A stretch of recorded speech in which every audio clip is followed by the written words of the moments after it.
बुरी खबरों और उन पर अच्छे रिएक्शन के बाद दुनिया भर के बाजारों में है जबरदस्त उतार चढ़ाव का माहौल और SGX 50 आज फिर से हरी निशान में खुलने के दे रहा है संकेत। ढेर सारे एक्शन के बीच स्वागत है आपका वायदा कारोबार के हफ्ते की एक्सपायरी के दिन फर्स्ट ट्रेड में शेयर बाजार लाइव में। नमस्कार, मैं हूं अनिल सिंघवी और नमस्कार, मैं हूं दीपांशु भंडारी। मिड वीक की पिटाई अगर कम नहीं थी तो फिर ओवरनाइट एक्शन भी देख लीजिए। आज सुबह के भी काफ़ी सारे डेवलपमेंट्स देख लीजिए और उसके बीच हमारी वीकली एक्सपायरी भी उसमें जुड़ गई है सर। तो एक्शन तो कम होने नहीं वाला, किस तरफ का होगा बस यही समझना है अनिल जी के साथ। तो बताएं सर, आज के हर तरफ का है, जहाँ जैसा जो उससे कहीं ज़्यादा। और आइए, आज ट्रिगर्स भी ढेर सारे हैं दीप, जिनके दम पर आज के ट्रेडिंग सेशन की हमें करनी है शुरुआत। और ढेर सारी बातें हैं, विश्लेषण है जिस पर आज आपको फोकस करना है। पहला, अमेरिकी बाजारों में 280 अंकों की गिरावट रही, लेकिन ये गिरावट अच्छी खासी रिकवरी के बावजूद होती दिखी है। निचले स्तरों से 450 पॉइंट रिकवर होने के बावजूद 280 अंक, यानी कि अगर आपने कल देर शाम अमेरिका के फ्यूचर्स, अमेरिका के बाजारों को नहीं देखा तो आप बड़े खुशनसीब रहे हैं। 2 दिनों की ऊंचाइयों पर जाकर बंद होता हुआ दिखा है नेस्डेक में अच्छी मजबूती दिखी है। डाउ जरूर नीचे गिरता हुआ नजर आया है। क्रेडिट स्विस को SNB से करीबन $54 बिलियन का कर्ज मिला है। बस इस खबर के दम पर अमेरिकी बाजारों में निचले स्तरों से रिकवरी आई, लेकिन कच्चा तेल 15 महीनों के निचले स्तरों पर आता दिखा है। $74 के नीचे मांग घटने की आशंका में ये नीचे आता दिखा है। और अमेरिका की बॉन्ड यील्ड फिर से घटी है, तेजी से घटी है। हालांकि डॉलर इंडेक्स थोड़ा सा मजबूत होकर दुनिया भर में आपको जबरदस्त नजर आ रहा है। और हमारे अपने एक्शन भी बहुत सारे हैं जिन सब पर करेंगे चर्चा। कुछ अच्छे, कुछ कम अच्छे, कुछ खराब, कुछ ज़्यादा खराब। इन सब के बीच में आपके लिए बहुत कुछ होगा। आज भी बहुत कुछ, थोड़ा कम ही करवा दीजिए सर, बहुत ज़्यादा एक्शन हो गया, अब लिया नहीं जा रहा है जिस तरह से रोज़। मतलब अभी तो हम अमेरिकी बैंक्स पर एक्सपर्ट्स बने थे, अब क्रेडिट स्विस को भी समझना पड़ेगा, यूरोप के बैंक्स को भी समझना पड़ेगा। यही अब आज, मतलब अगर कल दोपहर से देखें। और दीप, एक चीज़ और मैं हमारे दर्शकों को बताना चाहता हूँ, और मैं इस बात की हम क्रेडिट भी लेना चाहते हैं। Absolutely, credit 100%। दोपहर में करीबन 2:30 बजे के आसपास सबसे पहले आपको जी बिजनेस ने यहाँ पर दी। ये देखिए, ये बड़ा डेवलपमेंट होता दिख रहा है। मजे की बात देखिए, उस समय डाउ फ्यूचर्स मुश्किल से 50 पॉइंट नीचे थे और हमारे बाजार 17,050 17,100 की रेंज में ट्रेड करते हुए दिख रहे थे। तो समय से आपको खबर आप तक पहुँचाना बहुत ज़रूरी, क्योंकि जैसे ही मामला गंभीर होता दिख रहा था, जो SNB सऊदी नेशनल बैंक, जो इनका क्रेडिट स्विस का सबसे बड़ा शेयर होल्डर है, उन्होंने अपने एक इंटरव्यू में कहा, और ब्लूमबर्ग पर जो खबर आई कि भाई अब हम और पैसा नहीं देंगे। इस खबर के बाद आप देखिए किस तरह का कोहराम मचा। तो खबरों के दम पर एक चीज़ मैं आपको, हमारे दर्शकों को पूरा भरोसा दिला सकता हूं कि हमारी टीम पूरी तरह से मुस्तैदी से तैनात है। और कोई भी खबर अंतर्राष्ट्रीय हो या फिर लोकल हो, छूटेगी नहीं। क्योंकि इस वक्त मैं इतना बता सकता हूँ, हमारी टीम मेंबर्स जो हैं लंच अपनी सीट पर ही कर रहे हैं। मतलब और अगर कहीं सीट से कोई अत्यावश्यक काम के लिए उठकर जाना हो तो बताकर जाते हैं मैं 3 मिनट में वापस आ रहा हूँ, टाइमिंग करके। तो क्योंकि इतनी खबरों का माहौल है और इतना सब कुछ हो रहा है, तो आपकी नज़रें बराबर रहनी चाहिए। और इसलिए टीम हमें लगातार अलर्ट करती रहती है, कोई भी डेवलपमेंट होता है। तो आपको ये कहने के पीछे उद्देश्य ये है कि आप कहीं कोई चिंता न करें। आपको 25 जगह इधर उधर घूमने फिरने देखने की ज़रूरत भी नहीं कि मैं ये वेबसाइट भी देख लूँ, ये सोर्स भी देख लूँ, ये चैनल भी देख लूँ। आपको सारी खबरें जब भी, जैसे भी, रियल टाइम बेसिस पे हमारी टीम लगातार देती रहेगी। जैसा कि कल आपको आप देखिए, बाकी कहीं भी ये खबर तक नहीं थी, बिल्कुल नहीं थी। 1 घंटे पहले मार्केट बंद होने के बाद हमने ये खबर दिखाई और उसका असर भी बताया कि कितना बड़ा हो सकता है। और देखिए अमेरिका में जो कुछ भी हुआ। एनीवे, एक तो ये चीज़ है। दूसरी चीज़, अब रहा सवाल क्रेडिट स्विस का। 2 चीज़ें हैं दीप की। एक तो ये कि संकट बड़ा हो सकता था, हुआ नहीं हुआ। ठीक उसी तरह से SVB बड़ा हो सकता था, हुआ नहीं। तो जो सेंट्रल बैंक्स का एक्शन है वो सबक सीखने वाला है कि आपने पिछली बार की गलती से क्या सीखा, और वो पूरी तरह से लागू कर रहे हैं। चाहे वो कोविड के वक्त करते हुए दिखें, कि कोविड के वक्त जब मामला सीरियस होता दिखा तो उन्हें लगा कि तेजी से ब्याज दरें काटनी चाहिए और सिस्टम में लिक्विडिटी रहनी चाहिए, जिससे कि अर्थव्यवस्थाएं डूबे ना। अब बैंक्स या बड़े संस्थान डूबे ना, उसके लिए भी उनके पास फॉर्मूला है कि इनको लिक्विडिटी दे दो, पैसा दे दो, ये डूबेंगे नहीं। वही काम SVB को लेकर US फेड और अमेरिकी सरकार ने किया है, और यही काम स्विस नेशनल बैंक ने कल किया है कि क्रेडिट स्विस को तुरंत, और क्रेडिट स्विस ने भी बिना शंका शर्म किए हुए मिल रहा है, मांग लो तुरंत ही $54 बिलियन। $54 बिलियन को आप ये समझ लीजिए करीबन 4 लाख करोड़ से ज्यादा यस, आप सोचो 4 लाख करोड़ मांग भी लिए, 4 भी नहीं, ज़्यादा बोलना चाहिए, 4.5 लाख करोड़ के आसपास का अमाउंट है। 4.5 लाख करोड़ अमाउंट जैसे ही स्विस नेशनल बैंक ने बोला कि हम आपको दे देंगे शॉर्ट टर्म लिक्विडिटी, बोलो कितने पैसे चाहिए, लाओ 4.5 लाख करोड़ एक ही बार में। मतलब देने वाला भी दिल खोल के दे रहा है, मांगने वाला भी बेशरम होकर मांग रहा है। सो अब अगर 54 बिलियन डॉलर मिल रहे हैं क्रेडिट स्विस को, तो ये समस्या है उनकी। पहले प्रॉब्लम वही है कि 6 महीने 8 महीने से सबको लग रहा था क्रेडिट स्विस दिक्कत में लेकिन वो क्लाइमेक्स कहाँ आता है वो किसी को पता नहीं। और जब ये कल खबरें आई और ऐसा लगा कि ये पूरे सिस्टम को हिला देगा, और स्पेशली आपके यूरोप वगैरह में इनका दखल काफ़ी ज़्यादा है, तो वहीं पर तुरंत एक्शन आया। सो बड़े नुकसान से एक बार के लिए तो बच गए। अब बात वही है कि एसवीबी के वक्त भी लग रहा था कि और कुछ नहीं होगा, सिग्नेचर बैंक हुआ, चलो छोटा था, उसके बाद ये नहीं सोचा था कि क्रेडिट स्विस उभर कर आया, वो भी निपट गया। अब कोई आगे नया कोई कांड आएगा पता नहीं, आएगा तो संभल जाएगा पता नहीं, गारंटी नहीं। हाँ, मतलब संभावना तो यही कि आएगा भी, संभावना ये भी कि संभल जाएगा भी, लेकिन आए ना आए कहना मुश्किल है, और अगला असर किस पर आ सकता है वो कहना बहुत मुश्किल है। क्योंकि जब एसवीबी का था तो हम में से किसने कहा था कि नेक्स्ट क्रेडिट स्विस है? सोचा भी नहीं था, कोई नहीं सोचा, क्योंकि जब सोच भी रहे तो कोई दूसरे रीजनल बैंक होंगे, अमेरिका के छोटे मोटे बैंक होंगे जो 50-50 60% जो बैंक घटे। सो ये बहुत सारी चीज़ें ऐसी होगी इस तरह के माहौल में। और डीप मैं बताऊँ आपको कि आम तौर पर जब है ना एक साथ कमजोरी का माहौल हो, एक साथ ढेर सारी खबरें आए, एक साथ बहुत सारी चीज़ें हो रही होती है, उसको एक अंग्रेजी में कैपिचुलेशन कहते हैं। हाँ। यानी कि हिंदी में क्या कहना चाहिए, वो मतलब हर चीज़ अपनी चरम सीमा पर पहुंच जाए, मतलब क्लाइमेक्स पे पहुंचे, ये होने की तैयारी है। अब ये आज ही हो गया, 3 दिन बाद होगा, और आज होने में आपके लिए लेवल आज ही बन गए लोएस्ट, या 3 दिन बाद बनेंगे, और 3 दिन में क्या 1000 पॉइंट निकल जाए निफ्टी या 2000 पॉइंट बैंक निफ्टी, वो कहना ही मुश्किल है इस तरह के माहौल में। सो ये खबरें जब तक आपकी ठंडी नहीं होती तब तक थोड़ी सी सावधानी और सतर्कता रहनी। एक बार के लिए संकट कम हो गया है क्रेडिट स्विस का, ठीक उसी तरह से जैसे एसवीबी का हुआ था, तो बच तो गए, टेम्पररी, परमानेंटली बचे या नहीं बचे, और अगली कोई बुरी खबर या अच्छी खबर आएगी या नहीं आएगी कहना मुश्किल है। वैसे सब लोग 2008 का कंपैरिजन कर रहे हैं, क्रेडिट स्विस का 2008 के साथ एक कनेक्शन है। हाँ, एक कनेक्शन है। जो इनके जो हेड है चेयरमैन साहब है, उनका नाम भी लीमन है, सरनेम है एलेक्स लीमन। हाँ, सरनेम है भाई। जो अच्छा, ये सारी रिसर्च भी बाद में होती थी, पहले नहीं होती, ये सब पता नहीं। एसवीबी के चीफ एडमिनिस्ट्रेटिव ऑफिसर उस वक्त लेमन ब्रदर्स के सीईओ थे, वो पहले नहीं पता था क्या? सबको पहले पता था। हम लोग क्या है ना कि बड़े एक्सपर्ट हैं दुनिया भर में, हम मतलब पूरे दुनिया भर में सारे लोग बाद में इतनी खतरनाक खबरें निकाल के लाते हैं, रिएक्शन लाते हैं। काश ये पहले पता होता कि भाई साहब उनका नाम लेमन है इसलिए ये भी डूब सकता है, या काश ये पहले होता कि वहाँ के सीएफओ एसवीबी में आ गए तो उनका ट्रैक रिकॉर्ड देखिए। अभी जो सीएफओ हैं थे या हैं भगवान जाने एसवीबी के, वो खुद वेल्स फार्गो और फ्रेडी मैक में कर चुके, जहाँ 2008 में बड़ी बदनाम हुई थी, ये दोनों ही कंपनियां डूबने वाली थी। सो ट्रैक रिकॉर्ड और भी जिसका ऐसा होता जाएगा उसके बारे में हम बता जाएंगे, पहले नहीं बताएंगे। अभी से ढूंढ लो लीमन कहाँ पर कनेक्टेड है। आप खुद गूगल करिए, पता करिए, बताइए और हमें भी बताइए।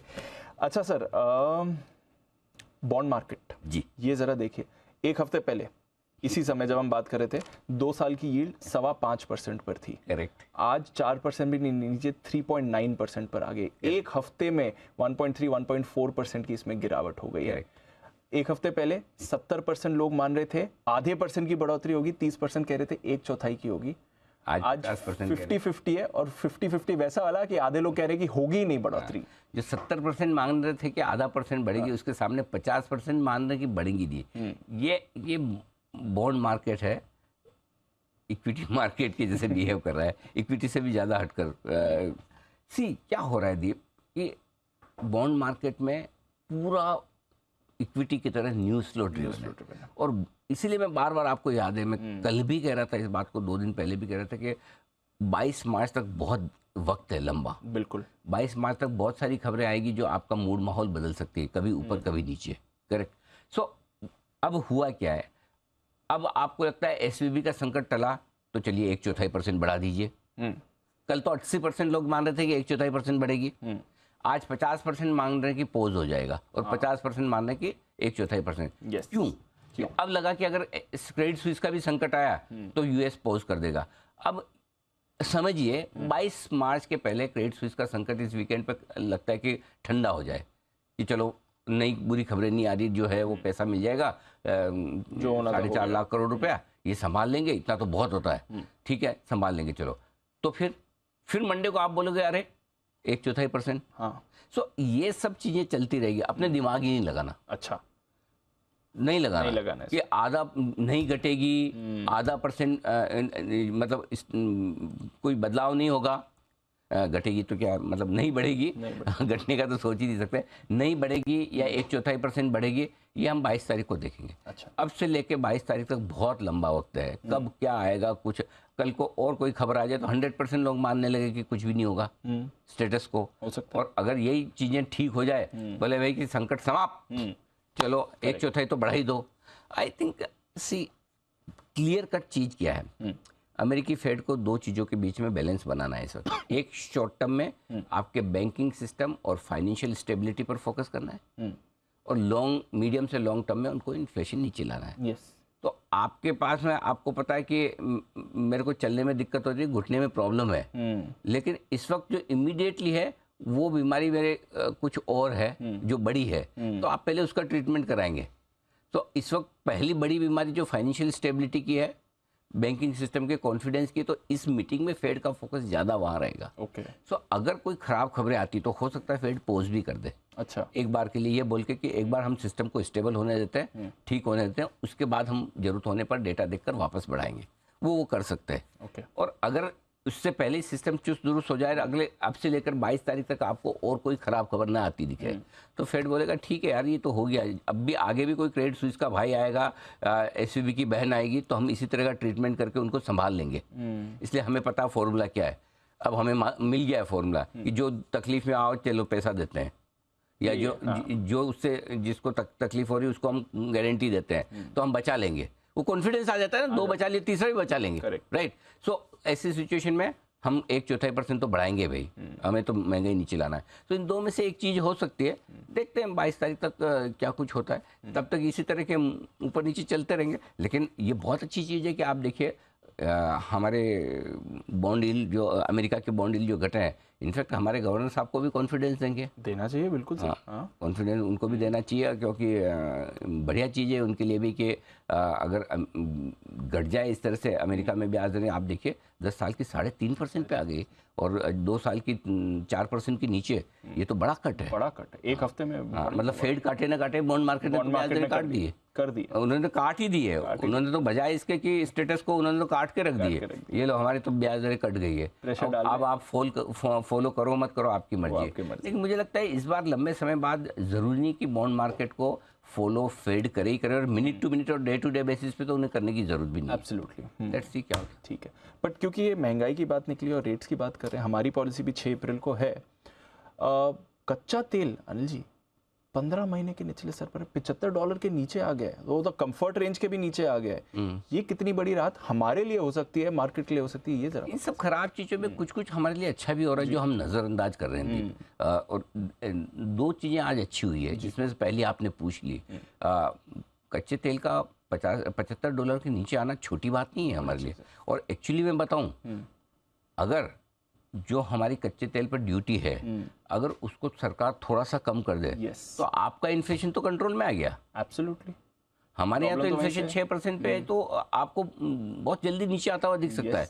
तो हम अगर 5% या इसके नीचे की रेंज में पहुंच जाए, तो मेरे ख्याल से कच्चे तेल का तो बड़ा कट है। और इमीडिएटली वैसे भी पेट्रोल डीजल के दाम थोड़े तो घटने ही है, इसमें कोई डाउट नहीं है। और अगर इस वक्त एक गोल्डन चांस बन सकता है आरबीआई गवर्नर साहब के पास, और वो गोल्डन चांस ये बन सकता है कि भाई मतलब है ना, एक तो कच्चे तेल का बेनिफिट मिल रहा है, ऊपर से अगर एक्साइज कट थोड़ा सा कर दे तो उन्हें ब्याज दरें बढ़ाने की जरूरत ही नहीं है। बिल्कुल, इस बार ही पोज ले सकते हैं। अच्छा भाई, जब गवर्नर साहब की बात निकली तो एक चीज जो मैं कहना चाहता हूँ, हमारे आरबीआई के गवर्नर साहब शक्तिकांता दास साहब, उनको बहुत बहुत बधाई है। और ये उनके लिए, आरबीआई के लिए हमारे देश के लिए, सबके लिए एक बड़े गर्व की बात है कि उन्हें गवर्नर ऑफ द ईयर का अवार्ड मिला है। करेक्ट। तो एक बहुत ही प्रतिष्ठित अवार्ड है, और मैं कई बार ये कहता आया हूँ कि हमारे रेगुलेटर्स दुनिया भर के रेगुलेटर्स के मुकाबले में कहीं ज़्यादा मजबूत है, इसमें कोई डाउट ही नहीं है। और जिस तरह से आरबीआई का बैंक्स पर सर्विलेंस है, मैं ये नहीं कहता कि हमारे यहाँ एनपीए नहीं होते हैं या हमारे यहाँ बैंक्स मुश्किल में नहीं आते हैं, लेकिन आप कंपेयर कीजिए डेवलप नेशन से, जिनके पास इतने बड़े सिस्टम्स, अनुभव और बड़े बैंक्स हैंडल करने का तजुर्बा है, उसके बावजूद बैंक वहाँ के फ्रीक्वेंटली ज़्यादा उठते हैं, वहाँ पर ज़्यादा दिक्कतें होती बजाय इसके हमारे। तो हमारे रेगुलेटर्स ने बहुत प्रोएक्टिवली काम किया है, और स्पेशली कोविड के वक्त भी गवर्नर साहब ने बड़ी प्रोएक्टिव पॉलिसी रखी है, जिस तरह से सिस्टम्स को लिक्विडिटी दी है, जिस तरह से ब्याज दरें काट के सिस्टम को सहारा दिया, और अब भी अगर वो ब्याज दरें बढ़ा भी रहे हैं तो बहुत ही सावधानी के तरीके से कर रहे हैं। तो आई एम श्योर उनकी जो ये स्ट्रेटेजी है, जो उनकी दूरदर्शिता है, उसका फ़ायदा मिल रहा है। तो एक बार इस मौके पर हम आरबीआई गवर्नर साहब शक्तिकांता दास साहब को बहुत बहुत बधाई देना चाहते हैं। वेल डिजर्व अवार्ड, वो निश्चित तौर पर इस अवार्ड को पूरी दुनिया में बेस्ट गवर्नर के तौर पर हासिल करने की काबिलियत रखते हैं, और होना भी चाहिए। हर कदम पर वो रहे हैं, अच्छे कदम उठाए हैं और आगे रहे हैं। बिल्कुल। और लंबे समय बाद दीप मैं कहना चाहता हूँ कि एक ऐसे प्रोएक्टिव, और नहीं तो अब तक के जो है ना बहुत सारे गवर्नर मैंने देखे जो पीछे ही देखते थे और डेटा देखकर ही आगे का डिसाइड करते थे। शक्तिकांता दास साहब के बारे में मैं एक चीज़ बहुत कॉन्फिडेंस से कह सकता हूँ, वो कई बार चीज़ों को आगे भांपने की कोशिश करते हैं, अपना जो लंबा उनका अनुभव है इतना, उसको अपने काम में लाने की कोशिश करते हैं, और कई बार गवर्नर के तौर पर उन्हें अपनी दूरदर्शिता दिखाकर कुछ डिसीजंस लेने होते हैं, और वो कर रहे हैं, और कई सारे मामलों में वो बहुत प्रोएक्टिवली एक्शन लेते हैं। फॉर एग्जांपल, जब ये डिजिटल लैंडिंग ऐप वाला मामला हुआ, हमने ये स्टिंग ऑपरेशंस भी उस पर किए थे, है ना, ऑपरेशन हफ्ता वसूली, और गवर्नर साहब ने बहुत उसको पॉजिटिवली लिया कि आपने बहुत अच्छी चीज़ों को सामने रखा और तुरंत उस पर बड़े एक्शन लिए, और आज आप देखिए काफ़ी लोग मतलब इस तकलीफ से बाहर निकले। तो आई थिंक बहुत अच्छा काम किया है उन्होंने, इसके लिए बहुत बहुत बधाई। एब्सोल्युटली, फुल क्रेडिट गवर्नर साहब को, वेल डिजर्व्ड अवार्ड जो कहते हैं गवर्नर साहब को मिला है। अच्छा सर, हमारे बाजार की भी बात कर रहे हैं। हाँ, हमारे इन्फ्लेशन की तो हमारा एक तो ये है, एक ये बड़ा पॉजिटिव है कच्चा तेल के नीचे आना, तो हमारे इकोनॉमी के लिए, हमारे मार्केट के लिए हर तरह से ये एक बहुत बढ़िया। दूसरा एक बढ़िया तो नहीं कहूँगा, लेकिन कम खराब चीज़ कल हुई है। अच्छा, हाँ, वो क्या? वो ये कि दीप, कल के एफआईएस के डेटा देखिए। कल एफआईएस ने फिर से बिकवाली की है, लगातार 5वें दिन बिकवाली की है, और 1271 करोड़ की बिकवाली की है, ठीक है, कैश मार्केट में। सामने 1824 करोड़ की खरीदारी लोकल फंड्स ने की है, तो लोकल फंड ने एफआईएस के मुकाबले में ज़्यादा खरीदा है। ऐसा कम देखने को मिलता है कि जितना वो बेचे उससे थोड़ा ज़्यादा खरीदे, तो एक थोड़ा सा डेटा ये पॉजिटिव हुआ। दूसरा, 81 करोड़ की खरीदारी एफआईएस की तरफ से है इंडेक्स के फ्यूचर्स में, और 256 करोड़ की खरीदारी है स्टॉक फ्यूचर्स में। इसका मतलब है इंडेक्स और स्टॉक फ्यूचर्स में दोनों में ओपन इंटरेस्ट घटा है, और उन्होंने अपनी शॉर्ट पोजीशन काटी है। देखिए, हाल ही के दिनों का सबसे छोटा आंकड़ा कल का है बिकवाली का, और सामने स्टॉक और इंडेक्स फ्यूचर्स भले ही छोटा खरीदा हो, बेचा नहीं, ये रिलीफ की बात है। तीसरी चीज एक और है, एफआईएस की इंडेक्स लॉन्ग पोजीशन घटकर रह गई 12%। जो मार्च 2020 के आसपास के जो लोज बने थे, तो मतलब एफआईएस का कॉन्फिडेंस लोएस्ट लेवल पर है मार्केट, इंडियन मार्केट में। Correct sir. आप बिलीव करेंगे, इंडेक्स में लॉन्ग पोजीशन एफआईएस की सिर्फ 5% है, और शॉर्ट पोजीशन 32% है। ये डेटा है। सो ओवर पेसिमिज्म एफआईएस की तरफ से भी दिख रहा है, लेकिन इस ओवर पेसिमिज्म में कल उन्होंने इस लेवल पर, इसका मतलब एक चीज, कल पहला संकेत एफआईएस ने देखने की ये कोशिश की कि नया अगर कुछ खराब नहीं होगा तो हम 17,000 के नीचे बेचने के पहले 2 बार सोचेंगे। तो फिर कल किसने बेचा? ये बड़ा सवाल है। और कल बिका है ट्रेडर्स की तरफ से, और ये बिका है कल आखिरी 1 घंटे में, जब क्रेडिट स्विच की खबर आने के बाद लगा, और राइटली सो, कि भाई मामला गड़बड़ हो रहा है। तो अब, और जिस लेवल पर आपकी क्लोजिंग हो रही है 17,000 के नीचे निफ्टी पर, 39,000 के आसपास बैंक निफ्टी पर, लॉन्ग पोजीशन और कम करनी चाहिए। तो कल जो बिकवाली हुई है वो कमजोर ट्रेडर्स की तरफ से होती हुई दिखी है, न कि एफआईएस की तरफ से। और जनरली इस तरह के प्रेशर में ही, और यहाँ पर भी एक चीज़ और रेगुलेटर्स की को मैं बधाई देना चाहता हूँ, वो सेबी है कि नो डाउट जिस तरह से मार्जिनिंग सिस्टम स्ट्रॉन्ग हुआ है, इसी वजह से आपको है ना बहुत पैनिक मार्केट में नहीं दिख रहा। नहीं तो इस तरह की सिचुएशन में आपकी लीवरेज पोजीशन कम होती है, और भाव नीचे जाते हैं और मार्जिन कॉल आते हैं और गिरते हैं, वो वाली सिचुएशन अब धीरे धीरे इंडियन मार्केट्स में खत्म होती दिख रही है, कम होती दिख रही है। फिर भी जो कुछ भी कल बिका है वो कमजोर ट्रेडर्स की तरफ से या जिन्होंने डिसिप्लिन के तौर पर अपने स्टॉप लॉसेस लगाए उनकी तरफ से बिका है। तो ये दो, एक अच्छी चीज़ है कच्चा तेल, एक कम खराब चीज़ है एफआईएस की रुकती हुई बिकवाली कंपेरेटिवली, और बाकी जो है ग्लोबल है ही। बिल्कुल, तो जो बाकी ग्लोबल है वो है ही। चलिए सर, फिर आज का सेटअप समझाइए। ग्लोबल संकेत मैंने न्यूट्रल साइड पर रखे हैं, ना पॉजिटिव ना नेगेटिव, और चाहता तो मैं अनसर्टेन भी लिख सकता था इनको कि भगवान जाने कैसे संकेत हैं। एफआईएस के संकेत नेगेटिव है, लोकल फंड्स के पॉजिटिव हैं, एफएनओ न्यूट्रल है, सेंटीमेंट कॉशियस है, ट्रेंड नेगेटिव। तो दो न्यूट्रल है, दो नेगेटिव है, एक पॉजिटिव और एक कॉशियस है, ये आपके लिए। निफ्टी पर 16,825 16,925 पहले सपोर्ट का काम करेगा, और इसके ठीक नीचे 16,650 से 16,775 स्ट्रॉन्ग बाय जोन है। यहाँ पर खरीदारी करनी चाहिए आपको, लॉन्ग पोजीशन भी बनाए, और अगर शॉर्ट है तो वो भी काटें अगर आए वहाँ पर। तो ऊपर की तरफ 17,050 17,100 ये एक छोटा सा रुकावट का लेवल है। इसके ऊपर 17,150 17,225 की रेंज निकल कर आती है। वैसे तो इसके ऊपर की लेवल्स में देख नहीं रहा आज के लिए, लेकिन मार्केट ऐसा है ना कि बड़े 5 दिन लगातार गिरने के बाद बड़े मुंह ऊपर नीचे दोनों की तरफ आ सकते हैं, ब्रेकडाउन भी बड़ा हो सकता है, और किसी वजह से कोई बड़ी खबर आ जाए और रिकवरी हो जाए तो रिकवरी भी बड़ी हो सकती है। इसलिए आप लेवल ध्यान में रखें। अगर 225 के पार निकल कर टिके तो 17,325 17,425 ये परफेक्ट बिकवाली की जगह होगी, जहाँ पर आपको लॉन्ग पोजीशन भी खत्म करनी है और शॉर्ट भी भरपूर बनाने हैं। बैंक निफ्टी 39,050 पर आप बंद हुए, 38,725 38,950 ये आपका पहला सपोर्ट जोन है जिस पर आप फोकस करें। इसके ठीक नीचे 38,450 से 38,625 वो रेंज है जो बहुत ही मजबूत और अच्छी खरीदारी की जगह बनती है। सेफर साइड पर एक और लेवल नीचे का मैं आपको दे रहा हूँ, जो अगर 38,450 के नीचे अगर आप जाते हैं तो 38,200 38,375 अगला मजबूत सपोर्ट जोन निकल कर आएगा।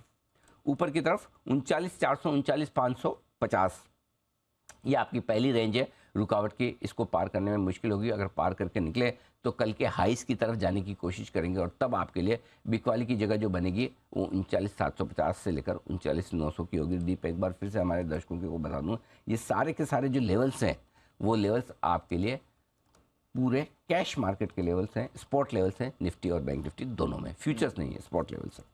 ठीक है सर, गॉट इट। डेटा ज़रा थोड़ा समझाइए। वैसे तो हमने फंड्स की बात करी, बट पुट कॉल रेशियो इतना नीचे आ गया है, और एफआईएस की पोजीशन हल्के है मार्केट। पुट कॉल रेशियो पर 0.67 निफ्टी पर है, 0.53 बैंक निफ्टी पर है। विक्स में भी कोई खास बदलाव नहीं है। रहा सवाल लॉन्ग पोजीशन पर स्टॉप लॉसेस का, स्टॉप लॉसेस मैं आज बहुत छोटे दे रहा हूँ, स्पेशली लॉन्ग साइड पर। हालांकि एसएक्स नीचे ऊपर दिख रहा है, लेकिन कंफर्ट कॉन्फिडेंस की कमी है। एशिया में वो दम नहीं दिख रहा जी। आप देखिए एशिया बाजार एक बार लेकर आइए, मुझे नहीं लगता कि एशिया में कोई खास हरियाली आपको दिख रही है। कोरिया लाल निशान में है, सभी नीचे है, करेक्ट, सभी नीचे है। सो इसलिए बहुत कॉन्फिडेंस एशिया को है नहीं। सो आई थिंक एक छोटा स्टॉप लॉस रखिए, इंट्राडे और क्लोजिंग दोनों ही 16,900, ठीक है। और बैंक निफ्टी पर भी कल के लो पर रख लीजिए 38,900, क्योंकि 38,900 38 के इसके नीचे जाने पर आपके लिए ना वो 38,450 38,625 वाली रेंज खुल जाती है। वहाँ तक का रास्ता खुलता है, तो फिर क्यों बड़ा स्टॉप लॉस रखना। कल का लो टूटता है तो फिर आपको एक बार इंट्राडे में भी निकल जाना चाहिए, और अगर क्लोजिंग कल के लो के नीचे वो होती है तब तो आप खराब हैं ही, ये मानकर चलें। ठीक है। शॉर्ट साइड पर कल भी आप 17,200 के आसपास जा आकर रुके थे, परसों भी 17,225 पर रुके थे, इसलिए अब अपनी स्टॉप लॉस 17,250 है। इंट्राडे भी और क्लोजिंग भी दोनों पर 17,250 रखें, और बैंक निफ्टी पर इंट्राडे और क्लोजिंग दोनों 39,600 रखा है।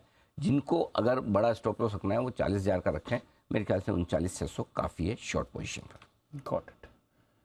नई पोजीशंस क्या करना है? खरीदें 16,750 16,850 की रेंज में आने पर निफ्टी में कर सकते हैं आप खरीदारी। 16,750 का 650 का होगा स्टॉप लॉस, 100 पॉइंट नीचे का। टारगेट जो बनेंगे 16,925 16,975 17,050 17,100 17,150 तक के टारगेट के लिए करनी है खरीदारी, अगर इस रेंज में आप एंट्री कर पाते हैं, जो कि 16,750 16,850 का होगा। अब आपको लगता है कि नहीं आज तो मामला थोड़ा ठीक है, भले एशिया ख़राब है, हमारे यहाँ एफआई ने थोड़ा कम बेचा है, ट्रेडर्स भी थोड़े हल्के हो गए, नहीं हम तो एग्रेसिव लेंगे ही, लेना ही है, फिर 16,900 का स्ट्रिक्ट स्टॉप लॉस होगा। अगर इसके नीचे खुलता है तो आपको लेना भी नहीं है। अच्छा, हाँ, एग्रेसिव ट्रेडर्स के लिए। और 16,900 का स्टॉप लॉस होगा। टारगेट जो बनेंगे 17,050 17,100 दो छोटे टारगेट, 17,150 17,202 मीडियम टारगेट, 17,225, 17,325 बड़े टारगेट के तौर पर आपके लिए खरीदारी के लिहाज से। अब आइए बिकवाली का मामला, कहाँ करें बिकवाली, ये इंपॉर्टेंट है। मूड बनाइए आप 17,150 से 17,150, 17,225 इस रेंज में बेच सकते हैं आप। बहुत ज़्यादा ऐसा लगे तो 17,100 से भी सोचना शुरू कर सकते हैं कि यहीं बेच दें क्या, है ना। मूड माहौल देखकर डिसाइड करें, लेकिन 150 से 225 की एक वो रेंज है जहाँ आप चांस ले सकते हैं, लेकिन स्ट्रिक्ट स्टॉप लॉस आपको 17,225 का लगाना ही लगाना है, सॉरी 17,325 का लगाना ही लगाना है। वो स्टॉप लॉस लगा कर ही बेचे। टारगेट जो नीचे का बनेगा वो होगा 17,100 और 17,050, दो छोटे टारगेट। 17,000, 16,975 और 16,925 तक के टारगेट के लिए करनी है आपको बिकवाली। सारे लेवल्स आ गए, ठीक। बैंक निफ्टी में सर? बैंक निफ्टी में खरीदारी करने की राय है आपके लिए 38,450 से 38,625 की रेंज में। अगर वहाँ आता है तो एक चांस ले सकते हैं। 38,375 का स्टॉप लॉस होगा आपका। टारगेट जो बनेंगे 38,725 और 38,800 दो छोटे टारगेट है। 38,925 और 39,050 के दो मीडियम टारगेट और 39,125 का फाइनल टारगेट। ज़्यादा बड़े टारगेट रखने नहीं है, कल ये समझ में आया, बढ़ता भी है तो टारगेट छोटे ही रखो और प्रॉफिट बुक करते चलो। बाकी एग्रेसिव ट्रेडर्स अगर खरीदना चाहते हैं, अगर हरे निशान में खुले एशिया की तर्ज पर अगर हम खराब ना हो तो कल का लो ना टूटे तब तक ठीक है। अगर कल का लो टूटता है तो आपको निकल जाना है। इसीलिए स्टॉप लॉस आपका होगा 38,900 का स्ट्रिक्ट स्टॉप लॉस, जो यहाँ से 150 पॉइंट नीचे का है, वही स्टॉप लॉस लगाएं। ऊपर का टारगेट जो बनेगा 39,400 और 550, दो छोटे टारगेट है दीप। 39,675, 39,750 दो मीडियम टारगेट है। 39,825 और 39,900 तक के फाइनल टारगेट के लिए करनी है आपको खरीदारी, लेकिन एकदम स्ट्रिक्ट स्टॉप लॉस कल के लोज के नीचे 38,900 का होना चाहिए। ठीक है। जो लोग शॉर्ट करना चाहते हैं, शॉर्ट करने के लिए लेवल थोड़े दूर के दे रहा हूँ, अगर आए तो ठीक है, नहीं आए तो 39,400, 550 की रेंज में सोचिएगा कि वहाँ बेचना है कि नहीं बेचना, वो उस समय डिसाइड करेंगे। अभी आपको 39,750 से 39,900 की रेंज लेकर चलनी है। अगर आजकल में मिल जाए तो ठीक है, नहीं मिले कोई बात नहीं, कोई ज़रूरी नहीं कि आपको करना ही है। 39,450 से 39,600 की रेंज भी निकल कर आती है बेचने की, वो उस समय डिसाइड करेंगे 9:08 पे या दिन के दौरान। अभी ये नोट करके रखें, 40,000 का होगा आपका स्टॉप लॉस। टारगेट जो बनेंगे 39,575 और 450 दो छोटे टारगेट है। 39,300 और 39,150 दो मीडियम टारगेट है। 39,050 और 38,950 के फाइनल टारगेट के लिए करनी है आपको बिकवाली। ओके, तो लेवल्स आ गए आपके सामने। अग्रेसिव ट्रेडर्स के लिए बैंक निफ्टी पर खरीदारी का मौका है, अग्रेसिव ट्रेडर्स के लिए निफ्टी पर खरीदारी और बिकवाली दोनों का मौका मिलने वाला है। Anil ji, surprisingly ban list में कुछ ज्यादा मूवमेंट नहीं हो रहा है, दो ही स्टॉक्स, मतलब इतने भारी भारी गिरावट हो रही है बाजार में। पोजीशन कौन बनाना है, लोग शॉर्ट तो बना ही सकते हैं। लॉन्ग बना, शॉर्ट भी अब इन लेवल पे क्या है, शॉर्ट बनाने वाला भी तो ये सोचता है ना कि लेट हो गया। लॉन्ग करने वाले की तो हिम्मत ही नहीं है, शॉर्ट करने वाले की हिम्मत इसलिए नहीं होती कि भाई नीचे में कहीं ऐसा फंस न जाए। अब जैसे कल कोई शॉर्ट करके गया है, रात को तो बड़ा डांस कर रहा होगा, सुबह आके एक बार तो स्ट्रेस हो ही जाता है ना, भाई आए तो एसजी तो हरे में है। अब टिकेगा नहीं टिकेगा वो दूसरी बात है, लेकिन आप एंजॉय तो नहीं कर रहे ना लाइफ। 600-700 पॉइंट डाउन नीचे देखने के बाद भी मजा नहीं आ रहा था, ऐसा शॉर्ट का क्या फायदा, ये तो मन में आ ही सकता है ना। करेक्ट। पैसा बनेगा नहीं बनेगा वो तो स्क्रीन पर बाद में समझ में आएगा। तो इसलिए दोनों ही तरफ पैसा बनाना इस मार्केट में आसान काम नहीं है। लोगों को लगता है कुछ भी बेच दो नीचे मिल जाएगा, मिल तो जाएगा, मिलने के पहले आपका स्टॉप लॉस खा जाएगा। तो वो दिक्कत है ना। कल भी देखो ना, आप एक बार तो स्टॉप लॉस खा गया ना, 39,800 का स्टॉप लॉस था आपका, 39,900 जाके आया ना। अगर आपने डिसिप्लिन के तौर पे रखा तो खा ही गया ना। निफ्टी का भले ही बच गया हो, चलो कि 17,225 नहीं पार हुआ, लेकिन बैंक निफ्टी का तो एक बार के लिए खा ही गया ना। तो इसलिए ये मार्केट आसान नहीं है कि न लॉन्ग में पैसा बनाना आसान, न शॉर्ट में। एक्सट्रीम वॉलेटिलिटी में बड़ा मुश्किल काम है। अब आइए एफएनओ डेटा बता दूं, 17,000 मेक और ब्रेक लेवल है। 17,000 के पुट पर 46 लाख शेयर हैं, कॉल्स पर 67 लाख शेयर है। तो 17,000 से ऊपर से आपको पॉजिटिव गिनना है, 17,000 के नीचे हैं जब तक खराब ही है। 16,800 अगला बड़ा सपोर्ट है वायदा कारोबार के लिहाज से, और 17,200 बड़ी रुकावट की जगह। तो 200 पॉइंट 17,000 के इधर और उधर की रेंज एफएनओ में निकल कर आ रही है निफ्टी के लिए। बैंक निफ्टी 39,000 हल्का फुल्का सपोर्ट है, 27 लाख शेयर है। 39,500 पर रुकावट है, 36 लाख शेयर वहाँ पर है कॉल्स में। तो ये आपके लिए रेंज दिखती है, सिंपल सी ये बात जी। Got it sir. चलिए, पूरी स्ट्रैटेजी, आज के इंपॉर्टेंट लेवल्स, वीकली एक्सपायरी है, सब आपके सामने आ चुका है। टीम से भी करते हैं बातचीत। अरमान, कुशल और आशीष हैं तैयार। मॉर्निंग अरमान, ट्रिगर से करते हैं शुरुआत, और खबरें भी क्या हैं बताइए जी। ट्रिगर्स में सबसे पहले जो इंटरिम डिविडेंड पर है, वहाँ पर खबरें, वहाँ पर जो ट्रिगर्स हैं जिसमें सेल, आदित्य बिरला सन लाइफ, एएमसी और ग्लेनमार्क लाइफ साइंसेज है जहां पर बोर्ड बैठक में इंटरिम डिविडेंड पर विचार किया जाएगा। फिर 2 ट्रिगर्स में बायबैक है जिसमें जागरण प्रकाशन उनका बायबैक बंद होगा और वेल्सपन इंटरप्राइजेज उनका जो बायबैक है वो शुरू होगा। एक्स डेट है एसबीआई लाइफ में जहां पर इंटरिम डिविडेंड है 2.5 का और ग्लोबल के हिसाब से यूरोप का ईसीबी की पॉलिसी का डेटा भी आएगा। और उसी के साथ साथ अंत में अगर आप बात करेंगे ग्लोबल सर्फेसेस आईपीओ, वहाँ पर फाइनल अपडेट आता हुआ दिखा है। टोटल जो ओवरऑल सब्सक्रिप्शन है लगभग 12 गुना बढ़ता हुआ दिखा है, एनआईएस 33 टाइम्स, क्यूआईबी 9 गुना और रिटेल का हिस्सा 5 गुना बढ़ता हुआ दिखा है। ओके, तो ये था आपके लिए आईपीओ सब्सक्रिप्शन। आइए खबरें, कुशल मॉर्निंग बताएं कौन सी लेकर आए आप? मॉर्निंग दीपा, खबरों में संवर्धन मदरसन इंटरनेशनल ये फोकस में रहने वाला है क्योंकि मदरसन सुमी में एक ब्लॉक डील संभव है और इसके तहत सुमिटोमो वायरिंग सिस्टम्स करीबन 3.4% हिस्सेदारी अपनी बेचने वाले हैं और यहाँ पर जो मार्केट प्राइस है उससे 9% डिस्काउंट पर ये डील संभव है। 69.9 पर प्रति शेयर के भाव पर ये फ्लोर प्राइस रखा गया है डील के लिए। गोदावरी पावर एंड इस्पात लिमिटेड यहाँ पर फोकस रखिए। 18 मार्च को कंपनी की बोर्ड बैठक होने वाली है। शेयर बायबैक के प्रस्ताव पर ये विचार करते हुए दिखेंगे। गेल भी फोकस में रहेगा क्योंकि कंपनी के चेयरमैन का बयान आता हुआ दिख रहा है जिसके तहत मार्च और अप्रैल में जर्मनी की SEFE कार्गो को LNG सप्लाई करने वाली है कंपनी। तो ये एक अपडेट है इनकी तरफ से। साथ ही जुबिलेंट फूडवर्क्स कंपनी का पॉपाइज जो रेस्टोरेंट्स है उसके भारत में अगले 1 साल में 50 और मीडियम टर्म में 250 रेस्टोरेंट्स खोलने का प्लान है। तो अच्छे खासे एक्सपेंशन प्लान्स जुबिलेंट फूडवर्क्स के आते हुए दिख रहे हैं। पतंजलि फूड्स भी फोकस में है क्योंकि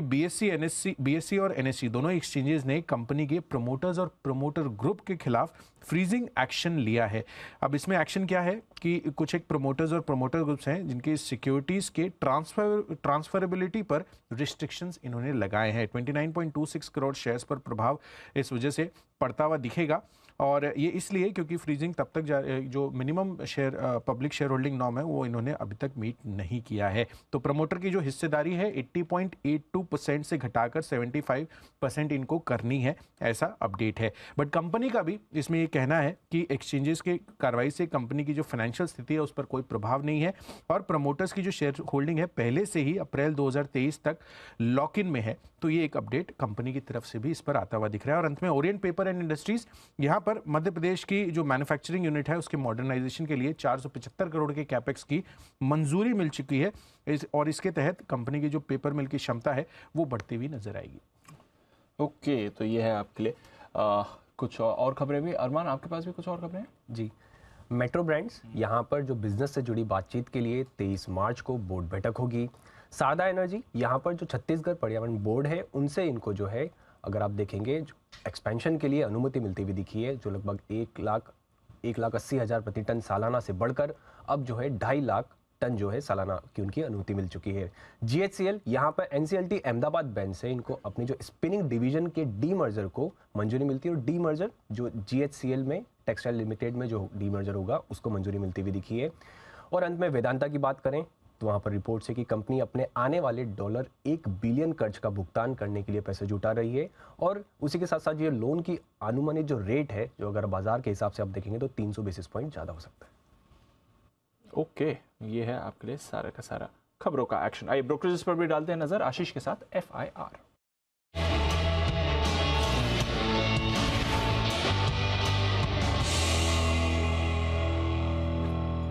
ढेरों रिपोर्ट्स हैं आशीष के पास। आशीष, पहले तो टॉप रिपोर्ट्स के बारे में बताएं। Good morning Deepanshu. Top reports के साथ शुरुआत करते हैं तो पूरा इंश्योरेंस स्पेस फोकस में रहेगा। JP मॉर्गन की तरफ से रिपोर्ट आई है SBI लाइफ पर, जहां पर ओवरवेट की रेटिंग को बरकरार रखा है लेकिन जो लक्ष्य है वो घटा है, 1630 से घटाकर 1440 कर दिया है।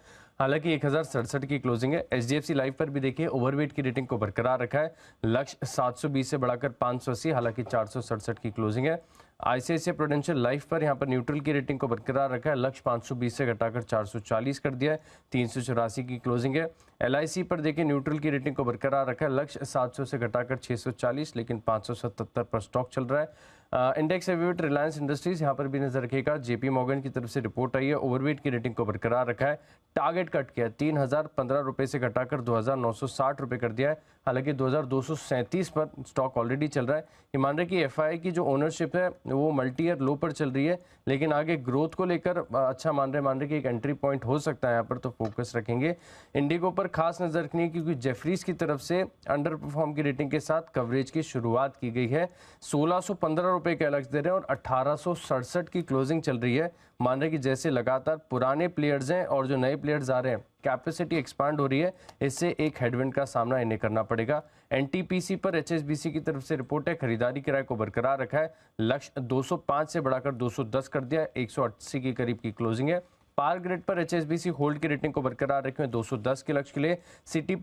सिटी की तरफ से रिपोर्ट है एचयूएल पर, जहां पर खरीदारी के राय को बरकरार रखा है, लेकिन लक्ष्य में मामूली 50 रुपए की कटौती की है, 3000 रुपए का दे रहा है। हालांकि 2400 पर लक्ष्य ऑलरेडी स्टॉक चल रहा है। और जुबिलेंट फूडवर्क्स, यहाँ पर जेपी मॉर्गन की तरफ से रिपोर्ट आई है, न्यूट्रल की रेटिंग को बरकरार रखा है। ये पॉपॉइज में विस्तार करेंगे, मान रहे कि एक साल में करीब 50 नए रेस्टोरेंट्स खोलेंगे, 427 की क्लोजिंग है, 485 का लक्ष्य दिया। पोपोइस क्या है सर ये फास्ट फूड चेन है सर, ये फ्राइड चिकन वाली। अच्छा, ओके। तो मैं तो पूछ भी नहीं सकता कि आपने एक्सपीरियंस लिया है नहीं। खबर लिखी है सर, लेकिन खबर वैसे देखे बाहर से आपने? नहीं। अच्छा, नहीं, मुंबई में नहीं दिखा आज तक। अभी उतना अग्रेसिवली नहीं है, अभी वही अग्रेसिवली अब करेंगे, अभी तक इन्होंने खोले नहीं है। अच्छा, तो एक साल में 50 खोलने वाले हैं। और नियर टर्म में, शॉर्ट टर्म में 250 के। अच्छा, ओके, बढ़िया है। और कौन सी और भी रिपोर्ट्स? हाँ बिल्कुल दीपांशु, टाइटन यहाँ पर भी नजर रखेगा। जेपी मॉर्गन की तरफ से रिपोर्ट है, ओवरवेट की रेटिंग को बरकरार रखा है, 3000 रुपए के लक्ष्य के लिए, हालांकि 2400 पर स्टॉक चल रहा है। अशोक लेलैंड पर सीएलएसए की तरफ से व्यू है, खरीदारी की राय को बरकरार रखा है, करीब 190 का लक्ष्य दिया। मान रहे कि कीमतें जो बढ़ रही हैं, इससे मार्जिन एक्सपांशन देखने को मिलेगा। और फिलहाल के लिए बाजार के लिए अच्छी खबर ये है कि मॉर्गन स्टैनली अपने सभी बैंक्स को और फाइनेंशियल इंस्टीट्यूशंस पर भरोसा रखे हुए हैं। स्टेट बैंक ऑफ इंडिया पर देखिए ओवरवेट की रेटिंग को बरकरार रखा है, 518 की क्लोजिंग, 715 रुपए का लक्ष्य दे रहे हैं। और ये मान रहे कि जितने भी ग्लोबल मैक्रोज कंसर्न्स हैं, इसका असर देखने को नहीं मिलेगा। भारतीय जो बैंकिंग फाइनेंस है काफी रिजिलियंट है, तो भरोसा बना हुआ है। आईसीआईसीआई बैंक पर देखिए ओवरवेट की रेटिंग को बरकरार रखा है, 1250 रुपए के लक्ष्य के लिए। एक्सिस बैंक पर भी करंट मार्केट प्राइस से ऊंचा लक्ष्य दिया, 824 की क्लोजिंग, 1200 रुपए का लक्ष्य। कोटक महिंद्रा बैंक 1667 की क्लोजिंग, 2215 रुपए का लक्ष्य। बजाज फाइनेंस पर भी देखिए ऊंचे 8000 रुपए तक के टारगेट्स दे रहे हैं, और श्रीराम फाइनेंस पर 1580 रुपए का लक्ष्य दिया है। बैंक ऑफ इंडिया पर भी ओवरवेट की रेटिंग दी है, 70 रुपए का स्टॉक है, 125 का टारगेट। गुजरात गैस यहाँ पर भी नजर रखनी है, क्योंकि सिटी की तरफ से रिपोर्ट है, न्यूट्रल की रेटिंग को बरकरार रखा है, 530 के लक्ष्य के लिए। भारतीय एयरटेल पर एचएसबीसी की तरफ से रिपोर्ट आई है, खरीदारी की राय को बरकरार रखा है, 970 का लक्ष्य दिया है। और अंत में नायका, जहां पर नोमेरा की तरफ से रिपोर्ट है, खरीदारी की राय को बरकरार रखा है, 138 की क्लोजिंग, 214 का लक्ष्य दिया। ओके, तो ये हैं ढेर सारे स्टॉक्स जहां पर आई है आज रिपोर्ट्स, और इन रिपोर्ट्स में इंडिगो पर जेफरीज ने इनिशिएट किया है और सीधे बिग वाली की राय के साथ यहाँ पर उनकी रिपोर्ट आती हुई दिख रही। 1615 का टारगेट दिया, अंडर परफॉर्मर की रेटिंग उन्होंने दी है। करंट भाव से 200 रुपये से ज़्यादा के नीचे के टारगेट है। कच्चे तेल का फ़ायदा मिलेगा, ये जेफरीज की रिपोर्ट का नुकसान होगा इंडिगो पर, वो देखेंगे। आइए तब तक स्वागत किया जाए सभी मेहमानों का पिक ऑफ द डे के बिगुल के साथ।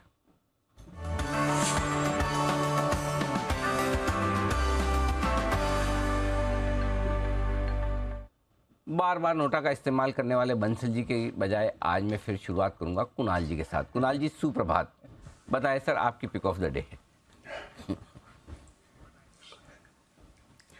सुप्रभात अनिल जी, सुप्रभात दीपांशु। अनिल जी, जैसा आपने अभी आदेश दिया है जी अनिल जी, बार बार नोटा, तो अनिल जी आज मेरा भी अनिल जी नोट बचाने वाला नोटा स्वीकार करें, क्योंकि बाजार में अनिल जी बहुत उठापटक है। हाँ, तो मेरा भी अनिल जी सप्रेम नोटा है आपको।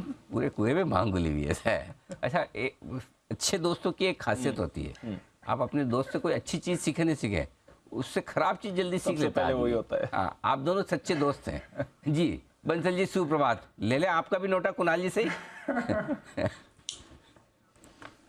सुप्रभात अनिल जी, सुप्रभात दीपांशु। नहीं अनिल जी, मैंने तो अनिल जी काम करा है। अनिल जी, मेरा तो अनिल जी नोटा तभी होता है जब काम नहीं करा होता। और अनिल जी, कल तो काफी क्वेरीज मैंने हैंडल करी है, काफी लोगों ने मुझे पूछा कल शाम को, आज सुबह अर्ली मॉर्निंग भी, कि आपके अनिल जी सुबह 5 बजे उठते हैं क्या? कल आपने ऑन एयर बोला था कि 5 बजे। अनिल जी, इतनी क्वेरीज अनिल जी हैंडल कर रहा हूँ मैं, और मेरे को बड़ा फील गुड भी हो रहा है अनिल जी। जैसे आप कोई कमीज पहनते हैं और सेम शर्ट कोई फिल्म स्टार पहने, तो देख के बड़ा फील गुड होता है।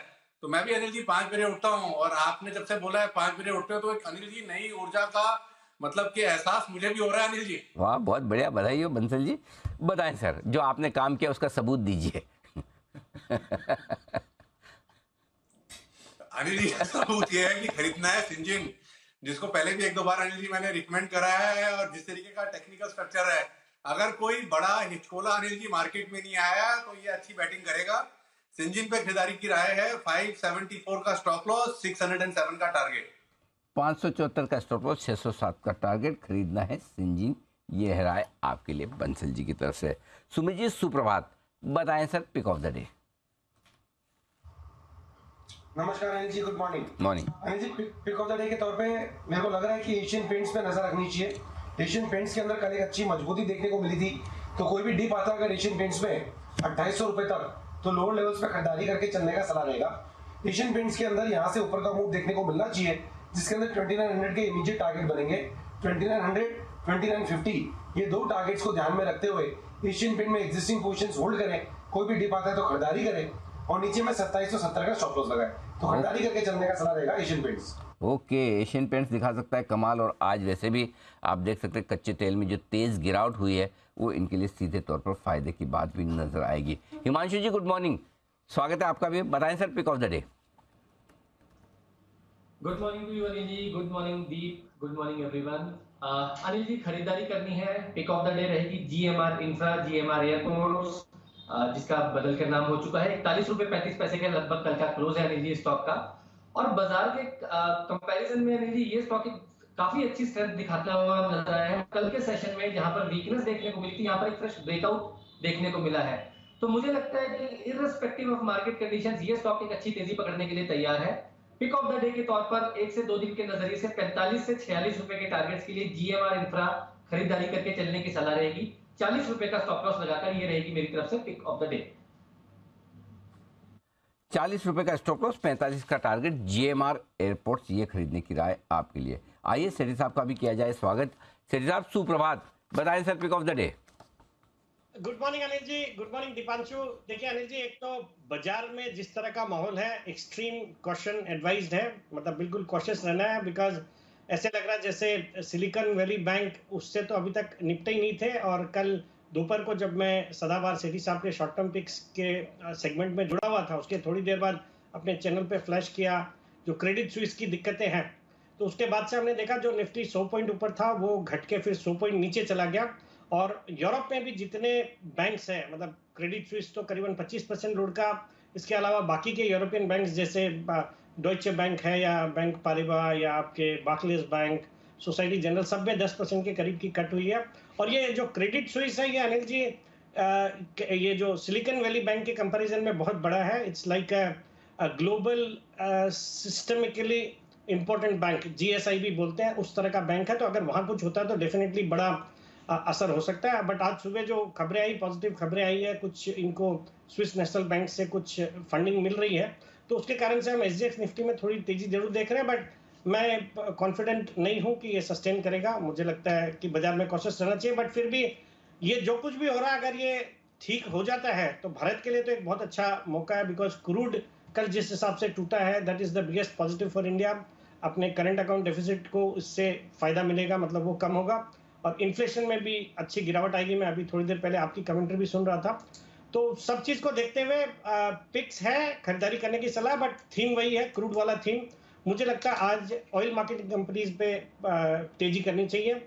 एचपीसीएल पे खरीदारी करने की सलाह है। 230 पे बंद हुआ है, 240 का टारगेट और 225 का स्टॉप लॉस। ओके, एचपीसीएल ये है वो स्टॉक्स जहां पर खरीदारी करने की राय। और कच्चे तेल के दाम जिस तरह से तेजी से घटे, तेल कंपनी के लिए फायदे की बात भी ये साफ तौर पर है। ये राय आपके लिए सेठी साहब की तरफ से। सेठी साहब के पास तो खजाना होता है पिक्स का, तो एक तो आज पिक ऑफ द डे हो ही चुकी है, लेकिन सेठी साहब बताएं सर और कौन सी पिक्स है आपके रडार पर? अनिल जी, बाकी की जो पिक्स है सेम थीम पे है। जिस तरह से कल क्रूड में 5% तक की गिरावट आई है, उसका फायदा होना है। तो बाकी की दो और जो ऑयल मार्केटिंग कंपनीज है, बीपीसीएल जो कल 330 पे बंद हुआ, उस पर 340 का टारगेट, 335 का स्टॉप लॉस, अब 325 का स्टॉप लॉस। आईओसी में खरीदारी करने की सलाह है, 78 पे बंद हुआ, 83 का टारगेट, 75 का स्टॉप लॉस। और चौथा स्टॉक सुमित के साथ कॉमन हो गया है, एशियन पेंट्स, जो कि पेंट स्टॉक्स भी क्रूड के यूजर्स हैं, तो उनको भी एक फायदा होता है जब क्रूड के भाव गिरते हैं। तो इसमें खरीदारी करने की सलाह। टारगेट है 2875 का, 2810 का स्टॉप लॉस। और फाइनली जो इंडिगो पे भी आज के लिए खरीदारी करने की सलाह है, बिकॉज इसको भी अगर क्रूड के प्राइसेस गिरते हैं तो एटीएफ के प्राइसेस भी गिरेंगे, उसका फायदा होना है। तो 1868 पे कल बंद हुआ, 1900 का टारगेट है, 1850 का स्टॉप लॉस। लॉन्ग टर्म पे हालांकि मैं इंडिगो पे बहुत ज़्यादा बुलिश नहीं हूँ। आज के लिए ट्रेड करने के हिसाब से इसमें खरीदारी की जा सकती है। बिल्कुल, आज के लिए तो ज़रूर खरीदारी की जा सकती है क्योंकि कच्चे तेल के दामों में तेज़ गिरावट आई है। ये एक हफ्ते पहले $86 वाला कच्चा तेल अब आपको $73 पर दिख रहा है, तो $12-13 का कट, वो भी एक हफ्ते में काफ़ी शार्प होता है। 15 महीने के निचले स्तर पर हैं दाम आपके लिए। सिटी साहब, मदरसन में क्या रहा है? लगातार यहाँ पर हम ब्लॉक डील्स देख रहे हैं, थोड़ा इनका जो फॉरेन पार्टनर है वहाँ से थोड़ी एग्जिट होती हुई दिख रही है। आज सुमिटोमो वायरिंग करीब 3.5% हिस्सा बेचने वाला है इसमें। नहीं, बिल्कुल नेगेटिव है न्यूज़। कल भी ये स्टॉक थोड़ा गिरा है, आज भी मुझे लगता है और प्रेशर रहेगा, घटना चाहिए स्टॉक। और वैसे भी यूरोप में ज़्यादा एक्सपोजर है और जो ये अब नई जो क्राइसिस आ रही है वो यूरोप में आ रही है, यूरोपियन बैंक्स के ऊपर आ रही है। मुझे लगता है जो भी कंपनीज यूरोप में ज़्यादा एक्टिव है उन सब कंपनियों पे भी दबाव रहना चाहिए। तो मेरी राय में इस स्टॉक में कुछ नहीं करना चाहिए, जिनके पास है उनको एग्जिट करने का एक मौका ढूंढना चाहिए। ये है आपके लिए मदरसन सुमी पर राय, संवर्धन मदरसन सुमी जिसका नाम है इस वक्त। बंसल जी भी कुछ विशेष टिप्पणी करना चाहते हैं, किस पर करना चाहता है? किसी सब्जेक्ट पर या किसी व्यक्ति विशेष पर? मुझे पता नहीं, लेकिन उन्होंने हाथ जरूर खड़ा किया है। बंसल जी, कुछ चाहिए? अनिल जी, कंप्लेंट अनिल जी आपसे। अनिल जी, 2-3 दिन पहले मैंने आशु जी को मैसेज किया था कि आजकल आप जी बिजनेस नहीं देख रहे हो ठीक से। तो अनिल जी अभी उन्होंने जितनी पिक ऑफ द डे है, सिटी जी की चारों pick of the day, Anil ji जैसे आप कागज बनाते हैं उस कागज के ऊपर मेरी पिक ऑफ द डे, सबकी पिक ऑफ द डे लिख के अनिल जी मुझे भेज दिया उन्होंने। तो कल अनिल जी आपके साथ बैठे थे, ये आपने क्या सिखा दिया? साइड कागज पे सबकी pick of the day note कर रहे हैं अनिल जी सुबह सुबह बैठ के। Very good. आदमी काम पे लगा रहे तो बढ़िया रहता है। खाली दिमाग शैतान का घर होता है। आपने पढ़ा नहीं बचपन में? तो जितना बढ़िया है आप पिक्स देते रहे, वो काम करते रहेंगे, कम दूसरी चीज़ों के बारे में कम सोचेंगे। Think positive Bansal ji. जी सेठी साहब। नहीं अनिल जी, अब तो लगता है अपने को अपनी पिक्स का ध्यान रखना ही नहीं है। जब दरकार होगी तो आशु जी को फोन करके पूछ लेंगे। बिल्कुल ठीक बात, बता दीजिए। एब्सोल्युटली, बिल्कुल ठीक बात है जी। अच्छा, by the way Anil ji, जो एफआईएस की पोजीशन की आप बात कर रहे थे, आखिरी बार ये जब 12% थी, 11% थी इनफैक्ट, वो था आपके लिए 16 जून को। 16 जून बॉटम बना है ना 2022। अच्छा, 16 जून अपना 2022। 15,200 का बॉटम बना है उस समय। लगभग उसी लेवल के आसपास। वहाँ से फिर फर्दर सेलिंग नहीं हुई थी। करेक्ट, ठीक बात। वो था। ठीक है, चलिए आइए एक दो और काउंटर्स पर भी बात कर ली जाए जो मूव दिखा सकते हैं। गोदावरी पावर कैश मार्केट का काउंटर है। सुमित जी, एक बार जरा देखें, बायबैक पर विचार करने वाले 18 तारीख को बोर्ड बैठक है इसकी। दिवांशु स्टॉक के अंदर पोजीशंस होल्ड करके चल सकते हैं। स्टॉक के अंदर कुछ दिनों के अंदर मोमेंटम बना भी है, तो जिन्होंने पोजीशंस बनाई है वो एक बार होल्ड करके चले और फ्रेश खरीदारी के लिए थोड़ा वेट करना चाहिए। जब तक स्टॉक के अंदर कोई कन्विंसिंग ब्रेकआउट नहीं आता है तब तक लॉन्ग पोजीशंस इनिशिएट ना करें, बट हाँ एग्जिस्टिंग पोजीशंस होल्ड करके चल सकते हैं। 370 के आसपास का स्टॉक का प्राइस है। ऊपर के अंदर मेरे को लग रहा है कि स्टॉक के अंदर 390 रुपए तक के लेवल देखने को मिल सकते हैं। जो 90 के लेवल्स दिख सकते हैं। कल भी वीक बाजार में ऊपर था, 4% ऊपर बंद हुआ है और अब तो खबर भी आ गई है कि बायबैक के लिए तैयारी कर रहा है ये काउंटर। जुबिलेंट फूडवर्क्स, एक बार सेठी साहब आपसे राय लूंगा, फिर हिमांशु जी से चार्ट पर भी बात करेंगे।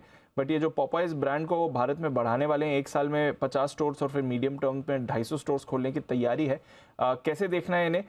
डोमिनोज का एक्सपेंशन और थोड़ा स्टोर शटडाउन तो ये करते रहते हैं, बट अब जो दूसरे ब्रांड्स बढ़ाने पर फोकस है, इस खबर को कैसे देखेंगे? नहीं, देखिए दीपांशु, स्टॉक के लिए हो सकता है थोड़ा पॉजिटिव हो जो एक्सपेंशन कर रहे हैं उसके हिसाब से, बट ओवरऑल वैल्यूएशंस के लिहाज से बहुत ज़्यादा अट्रैक्टिव नहीं लगता है। तो जिन्होंने लिया हुआ उनको होल्ड करने की सलाह, बाकी फ्रेश कुछ करना नहीं। ओके, चार्ट्स हिमांशु जी, जुबिलेंट फूड हम देख रहे हैं लगातार यहाँ पर प्रेशर है। कल भी ट्रेड में कमजोर ही दिख रहा था, एक दो सेल कॉल्स भी रिसेंटली इस पर आई हैं। चार्ट्स क्या कहती है सर? बिल्कुल, इनफैक्ट स्टॉक एक बहुत जबरदस्त डाउन ट्रेंड में है। पिछले एक साल से लगातार लोअर हाइज लोअर लोज बनते हुए नजर आ रहे हैं और फिलहाल चार्ट सेटअप ऐसा है कि अगर आपको कोई 450 460 की तरफ कोई उछाल मिलता है तो वो एक अच्छी अपॉर्चुनिटी है एग्जिट करने की, तेजी की पोजीशंस और इवन फ्रेश शॉट्स भी वहां पर बनाए जा सकते हैं। शॉर्ट टर्म के लिहाज से मुझे लगता है 400 रुपए के आसपास तक के लेवल्स देखने को मिल सकते हैं, लेकिन अगर एक बड़ा व्यू देखता हूं मैं, बड़ा चार्ट, तो मेरा ऐसा मानना है कि ये स्टॉक आने वाले समय में 350 330 रुपए तक भी करेक्शन दिखाने का दम रखता है। ओके, तो ये है आपके जुबिलेंट फूड, आने वाले समय में भी थोड़ा और करेक्शन दिख सकता है। चार्ट तो वैसे कमजोर इसकी दिख ही रही है। ओके, इस पर भी रखनी है आपको नज़र।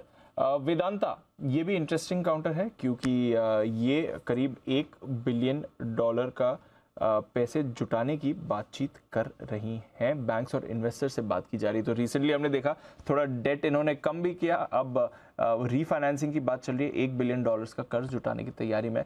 सुमित जी, वेदांता कल वैसे इसने होल्ड आउट किया था, एंड ऑफ ट्रेड थोड़ी बिकवाली हुई, फ्लैट बंद हुआ, बट अदरवाइज कल थ्रू द डे ठीक ही दिख रहा था ये काउंटर। दिवांशु, अभी इसकी रेंज पकड़ के चले। वेदांता की जो रेंज बनी हुई है वो नीचे के अंदर 265 रुपए के आसपास का सपोर्ट बना है। स्टॉक का जो ऊपर में रेजिस्टेंस बना है वो 295 के आसपास का बना है। तो 265, 295 ये इधर साइड ब्रेकआउट वाला रेंज है।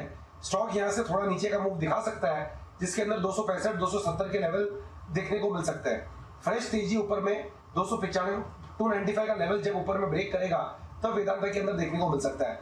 फिलहाल इसको मान के चले कि ऐसे ही साइडवेज चलेगा। 265 तक के लेवल आते हैं तो लोअर लेवल्स पे खरीदारी करें, 295 तक के लेवल्स आते हैं तो ऊपर में बिकवाली करें। ओके, श्री साहब, वेदांता पर आपकी भी राय, क्योंकि रिसेंटली इनके कर्ज को लेकर काफी सवाल उठे थे, कंपनी ने कहा हम तो कर्ज लगातार खत्म कर रहे हैं, और अब देखिए फ्रेश कर्ज लेने की बात कर रहे हैं। नहीं, देखिए दीपांशु, जिस तरह से इस स्टॉक में भी गिरावट आई है और जो न्यूज़ फ्लो चल रहा है, अभी हाल फिलहाल अवॉइड करने की सलाह है। मैं भी अब इस पे थोड़ा कॉशियस हूँ। एक तो ये जो कर्ज जुटा रहे हैं, किस रेट पे जुटा रहे हैं, मुझे लगता है ये काफ़ी ऊंची रेट पे इनको कर्ज मिलेगा, तो उसको देखना होगा। और आज वैसे भी मुझे लगता है मेटल्स में भी जो पिछले 2-3 दिनों से सस्टेन कर रहे थे वहाँ पे गिरावट आ सकती है। कल मेटल्स में भी काफ़ी गिरावट आई है इंटरनेशनल मार्केट्स में। तो all in all I don't think it would be a good day for Vedanta too. Okay, तो ये है आपके लिए राय वेदांता पर।